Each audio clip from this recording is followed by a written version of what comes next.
Lueroi's Pokemon Black and White 2 walkthrough, Part 76. What's going on, YouTube? Welcome back to the Pokemon League, and today we're going to be taking on the third member of the Elite Four, Caitlin, the Psychic-type Master.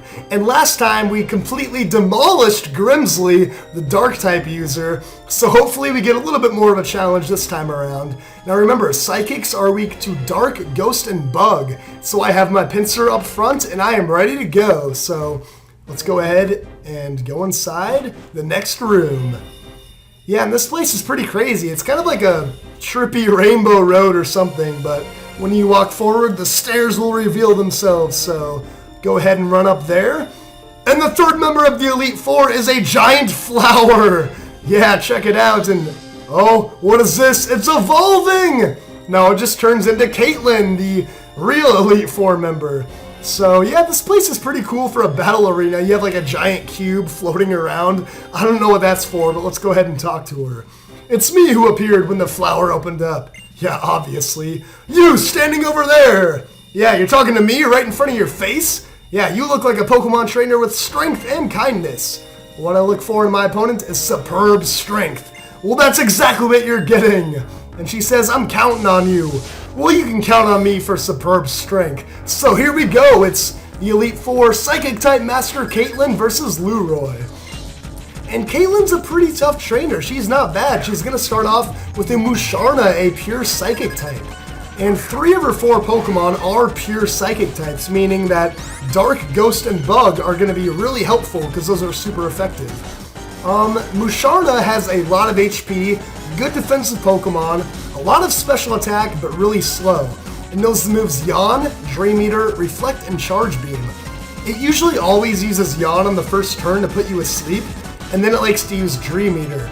Also be cautious of your physical attacking Pokemon because she will set up a Reflect to have the power of physical attacks. But since I am faster, I'm not too worried. I think I can come in here with an X-Scissor and put a lot of damage on it. So we'll see how much this does. And 9 times out of 10, she will use Yawn on the first turn. That's her go-to move. Yawn is kind of annoying. It puts you to sleep the next turn. So you can stay up for one more turn, and oh, look at this. She has a feeling her Pokemon are going to be able to go all out. Well, I'd love to see it because your Musharna's about to go down. Yeah, even though I'm about to get put to sleep, I'm taking it, the opportunity right here to knock out Musharna. Do take note though, Musharna has the Synchronize ability, meaning that if you burn it or paralyze it or put any kind of status condition on it, it will hit you back with the same status condition. But regardless, I am getting up to level 52, which is awesome, but I'm also going down to sleep. And like, seriously, Pincer, this is the biggest battle of your life and you're falling asleep on the job. But it's okay, I don't want you in for Sigilyph anyways. Sigilyph is a Psychic and Flying type, her only Pokemon that's not a pure Psychic type. So I'm going over to Magnezone, because Sigilyph is weak to Electric, along with Dark, Ghost, Ice, and Rock. Yeah, Sigilyph isn't a bad Pokemon. It's pretty well balanced overall. Fast, good special attack, pretty good defensive Pokemon. It knows Psychic, Air Slash, Shadow Ball, and Ice Beam. A pretty diverse moveset, but all those moves are not very effective on Magnezone. So with that said, I think I'm going to take this opportunity to heal up the sleepiness on my Pincer. Yeah, I'm going to use a Castelia Cone to wake him up for later on in battle.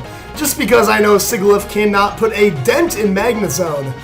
And I'm going to do something a little bit different here. Usually I like to use Thunder Wave and Electro Ball as a combo, but I'm just going to go straight for a Thunder right now. And that's because Sigilyph has the Wonder Skin ability. And what that does is it makes status moves go down to 50% accuracy. So pretty much with Musharna and Sigilyph, using status moves like Will-O-Wisp, Hypnosis, Thunder Wave, not really a great idea. You're better off going for straight damage. And that's going to take down the Sigilyph, which means half of her team is down. And next up is Reuniclus, the pure Psychic type. So I'm going to switch out and go back to my Pincer. And remember, I woke my Pincer up because he fell asleep on the job.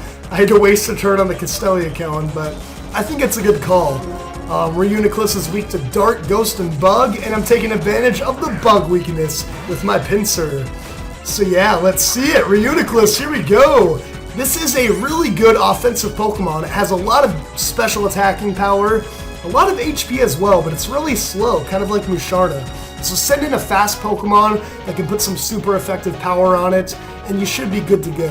Reuniclus knows Psychic, Energy Ball, Focus Blast, and Recover. A pretty good moveset, so watch out with your Dark types because Focus Blast might just knock you out.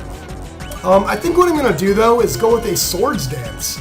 Yeah, Swords Dance to boost up my attack, because I doubt Reuniclus can knock me out in one hit, because believe it or not, Pinsir actually has some good special defense. Do not underestimate Slayer's special defense. Yeah, as good of a powerful special attacking stat as Reuniclus has, not enough to take down Pinsir, but I know an X-Scissor after a Swords Dance will easily knock it out, and I got a critical hit, which is awesome. That's 80 base power with stab is 120, super effective 240 with the Swords Dance is 480, 960 base power after the critical hit. Thank goodness for my Razor Claw boosting my critical hit ratio. And I'm just rattling off math like it's nothing right now. But last up is her highest level Pokemon, Gothitelle, which I used in my Black and White walkthrough. And it does have the Frisk ability, but it's not really too big of a deal. Gothitelle is a really good defensive Pokemon. It's kind of like the rest of her team though. It's kind of the trend for her team. Slow Pokemon with good defense and good special attack. And not just good defense, good special defense as well. This thing can take a lot of hits, but I know one X-Scissor will knock it out, so this battle is over. But just because I have to tell y'all, it does know Calm Mind, Psychic, Shadow Ball, and Thunderbolt. So its main purpose is to boost up its stats with Calm Mind and then try to sweep your team. Definitely come in with physical attacking Pokemon if you can, because it will try to raise its special defense all day long. But yeah, there we go. We took down Caitlyn with relative ease.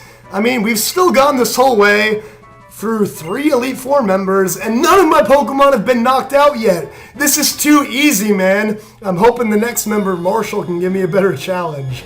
But she knows I haven't taken down all the members of the Elite Four, so she's giving me the go-ahead to take down the last member of the Elite Four, and that is the Fighting-type Master, Marshal.